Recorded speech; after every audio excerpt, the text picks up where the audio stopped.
Donald Trump berdiri di hadapan 4 peti jenazah tentaranya. Suasana dibuat khidmat. Dengan mata berkaca-kaca, ia memimpin penghormatan terakhir sambil menyebut mereka sebagai putra-putri terbaik bangsa, pahlawan yang telah memberikan pengorbanan tertinggi. Air mata pun mengalir, seolah-olah duka yang dipertontonkan dapat menggantikan nyawa yang telah hilang.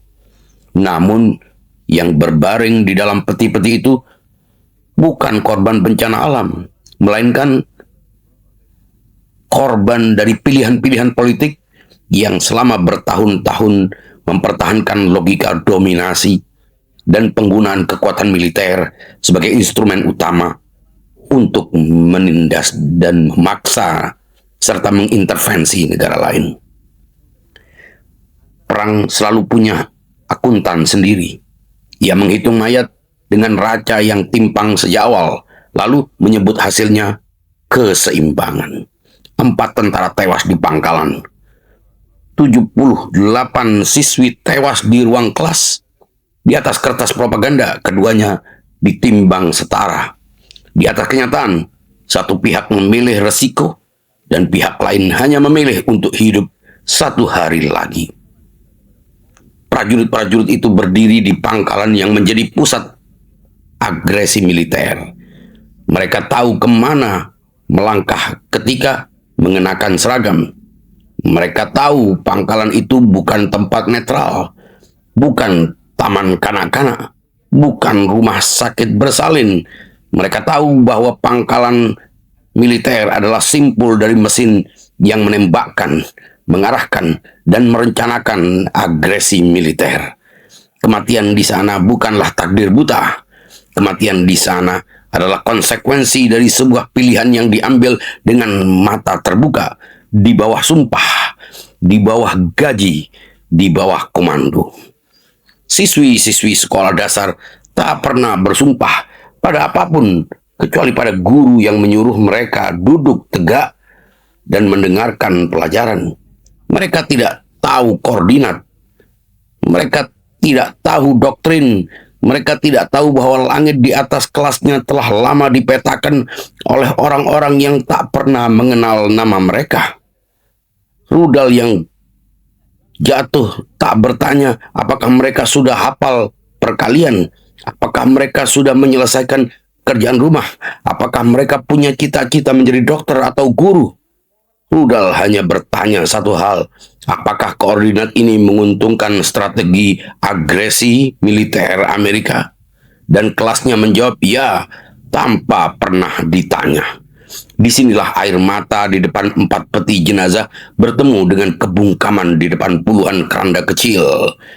Dunia dengan mudah menyiarkan upacara militer yang penuh kehormatan, tetapi jauh lebih lambat memberi ruang bagi bangku-bangku sekolah yang berubah menjadi tempat berkabung.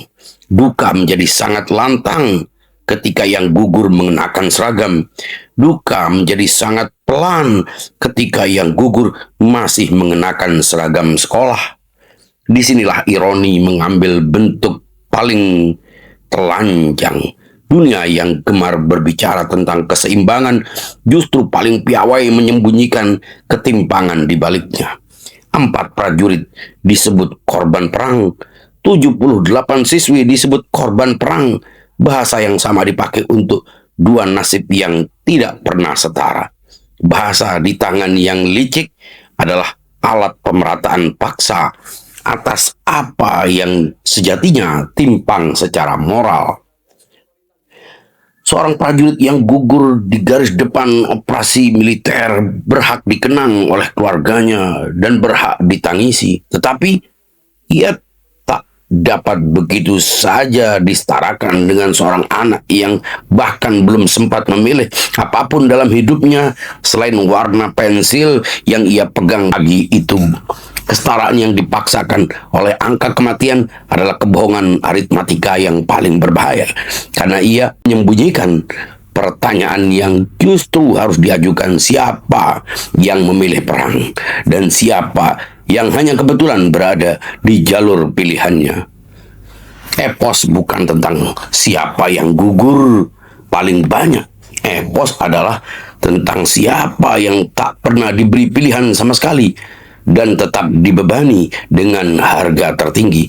78 keranda kecil bukanlah angka. Ia adalah tuduhan yang berdiri sendiri, tanpa perlu pembelaan, tanpa perlu argumen tandingan.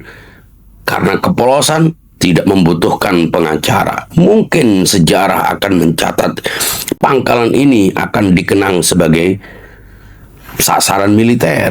Namun, sejarah moral yang berjalan lambat tetapi lebih jujur akan terus bertanya mengapa air mata begitu mudah mengalir di hadapan 4 nisan, sementara puluhan keranda anak-anak hanya menjadi angka yang cepat berlalu dalam berita, bahkan dinafikan.